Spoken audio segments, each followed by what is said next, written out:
Nu, novēlam beidzam tieši tā pašu.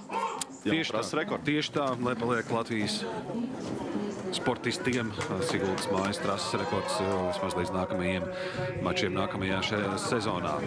Pieļauju nelielu tādu līdzīgu kļūdiņu kā pirmajā braucienā trases augšdaļā uzreiz pēc starta, bet es ticu, ka tas laikā daudz neatspēlēsies, jāveic trase perfekti turpinājumā un domāju, ka mums sagaida labs rezultāts. Nu, diemžēl šobrīd jau 5000 daļas ir deficītā. Šeit neliela kļūdiņa, jā, nu, diemžēl, es jau redzēju, jā, sākumā čepsās virāžas sākums nesanāca. Nu, jā.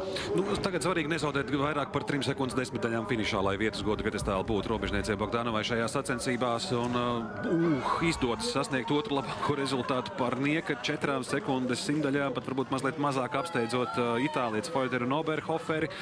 Tad pirmā godalga Latvijas sportistiem šajā nedēļas nogalē ir. Un ar to arī varam apsveikt, jā. Nu, jāsaka labi, ka tā, jā. Šoreiz labi, ka tā, labi, kad varēja būt arī sliktāk. Bet Malačs meitenes apsveicam, jā.